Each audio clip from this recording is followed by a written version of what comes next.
Quatre sacrifices à faire pour devenir footballeur professionnel. Coucou, salut, salut, j'espère que vous allez très bien. Je suis dans un lieu un peu insolite, je suis chez mon coiffeur, donc c'est pas le décor habituel.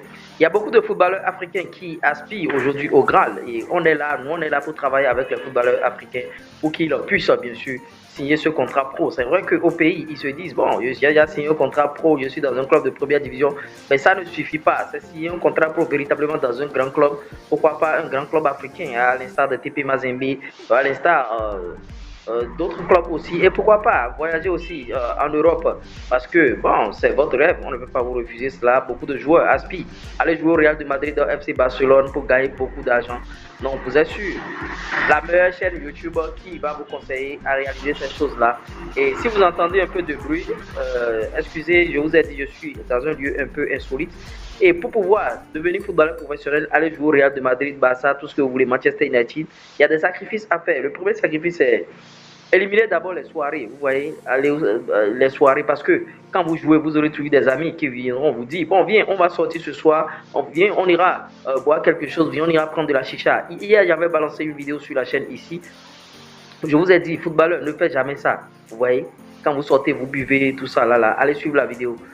Refusez ces sorties-là et vous devez faire beaucoup de sacrifices. Dormir déjà à 21h30, 22h au plus.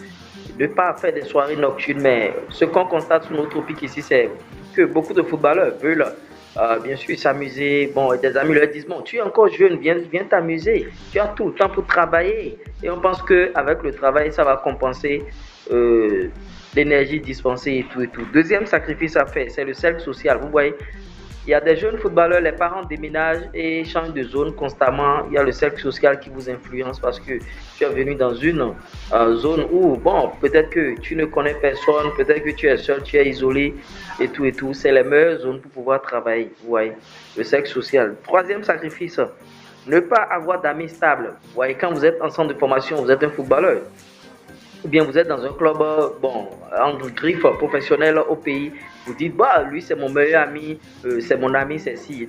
Vous ne devez pas avoir d'amis. Quand vous n'avez pas encore signé un gros contrat professionnel, vous n'avez pas d'amis. Parce que le mec, bon, peut-être qu'il est blessé aujourd'hui, tu le soutiens matin, midi, soir. Et quand toi, tu seras blessé, tu ne vas pas le voir. Parce que vous êtes ensemble, les moutons se promènent ensemble, mais ils n'ont pas le même prix. Chacun se cherche. Chacun cherche, bien sûr, à aller loin. Chacun prend l'autre comme concurrent. Il y a une concurrence redoutable. Et ce qui est encore pire, bon, généralement, on ne prend pas nos meilleurs amis comme on ne prend pas ceux qui jouent au même poste comme nous, comme nos meilleurs amis, et on prend d'autres personnes. Bon, si je suis latéral, on dit mon meilleur ami c'est l'attaquant, mon meilleur ami c'est le milieu de terrain, là il s'appelle de temps en temps. Vous voyez, donc n'ayez pas de meilleurs amis, sinon vous serez déçus en football, à l'apprentissage, au centre de formation. Tant que vous n'avez pas encore signé le Graal, vous n'avez pas de meilleurs amis. Quatrième chose, soit différent des autres. Vous voyez, soit être différent des autres, c'est très difficile. C'est très difficile. Les gens vont te critiquer, les gens vont te dire, bon, les gars, lui, il se prend, il ne cause avec personne, il ne vient pas s'amuser avec nous, il est ci, il est ça.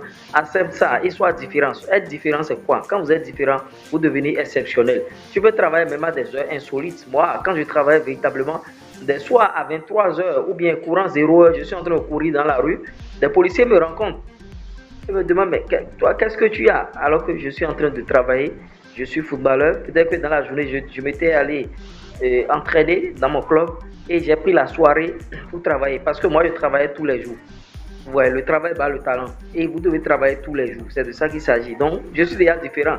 Qui va aller travailler à 23h ou bien à 0h quelque part, en train de courir dans la rue, mais si la personne n'est pas fou ou bien, vous voyez, je suis différent des autres. Et je fais des choses que les autres ne font pas. Parce que dans le football, il y a aussi le côté spirituel qui est très important. Tu dois prier à des heures insolites. En suivant cette chaîne, au fil des temps, je vais vous donner des conseils. Vraiment, vous-même, vous allez voir que celui-là. Maintenant, si vous avez besoin de beaucoup plus de conseils, vous savez ce qu'il faut faire. Un seul numéro, 53 63 87 30. Je vais vous dire des choses que je ne dis pas forcément sur la chaîne ici. On fait des consultations par WhatsApp, partout. Bon. Vous pouvez poser vos questions en ligne. On essaiera de répondre, bien sûr. Maintenant, bon, pour toute personne qui suit, bien sûr, cette chaîne ou tout footballeur ayant bien sûr un penchant pour les paris matchs et tout. Je vous prie de vous inscrire sur OneXBet à travers mon code promo LURES35. Ça vous offre beaucoup d'avantages. C'était moi, LURES. Ciao.